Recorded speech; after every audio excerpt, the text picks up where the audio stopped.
great honor to follow so many great stories so far. And I am representing J.J. Mann. Everybody here who's met J.J. loves J.J. He's larger than life. And I'm very grateful. On the program, it'll say Charlie Dankert. If anybody knows Charlie Dankert, I'm not Charlie Dankert.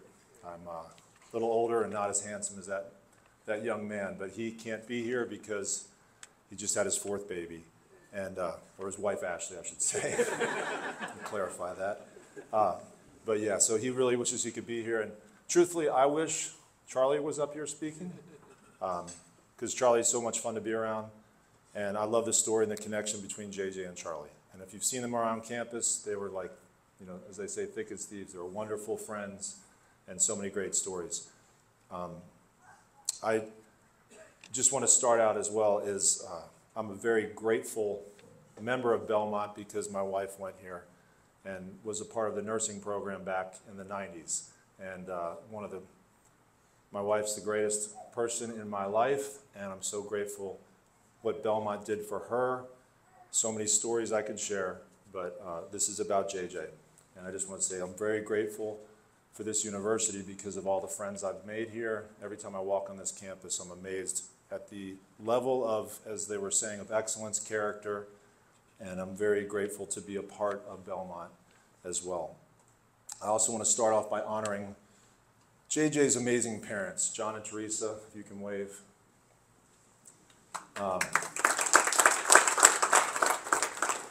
For all the hard work on the scenes and behind the scenes to help JJ become a standout player.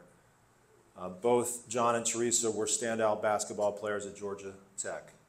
And I remember JJ telling me stories, and maybe you've heard these before, of his mother beating him at free throw contests over and over and over again in their driveway.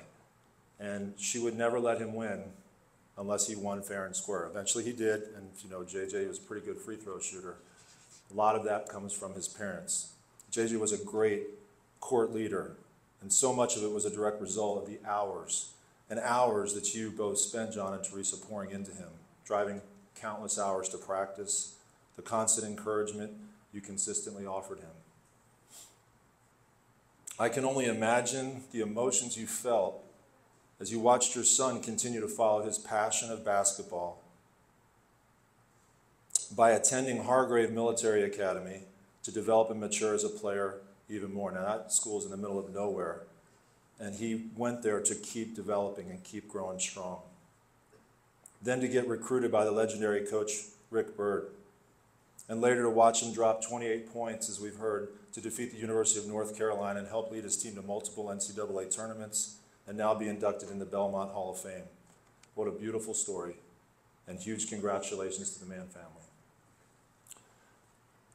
JJ and I met in line, waiting to order at Chick-fil-A on Kids Night in Brentwood, Tennessee. He and his teammates were sandwiched at a table in a sea of families with kids running all around. As we stood in line, I introduced myself. I asked if he was an athlete, and he graciously told me he played basketball for Belmont. At some point in the long line, I said, tell me about your faith as an athlete. Have you ever thought about that? You can imagine us in line at Chick-fil-A. And I said, would you ever want to sit down and talk about that and how you can put faith and sports together? They can go hand in hand. A few days later, we sat down, and JJ brought Charlie Dankert with him. We sat right outside the Curb Event Center at a table. The main point of our conversation was God gave his best for us. And I asked them, would you be willing to give your best to him and put him number one? A couple of months later, JJ took a Bible to Argentina. He went down there on an exchange program by himself. While on this trip, he was able to reflect on his life and the life of Christ. He decided all on his own to make a commitment to Christ while in a completely different part of the world. He was so excited about his decision, and when he returned, he attended every Bible study on campus. Every chance he could. He went to FCA with Betty Weissman, running, or as JJ called it, jogging for Jesus, to make it with Charlie Dankert to the early morning Larry Thrailkill 6:30 a.m. Bible study, every chance he could. When I spoke to JJ the other day, I asked, what is something that you would like me to say at this event?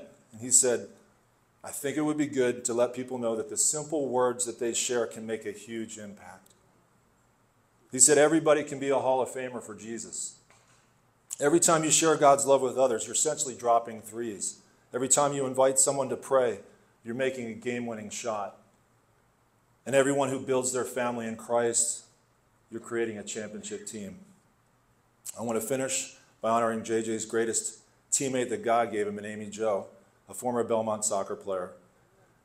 Everyone who knows JJ would say he would not be where he is today without the blessing of Amy Jo and their three precious girls, Brooklyn J, Leona Lev, and Eden Jo. By the way, JJ, as you know, can't be here tonight because of his professional playing season in Germany was pushed up earlier than expected, but he did provide remarks via video for us. Go Bruins. Thank you.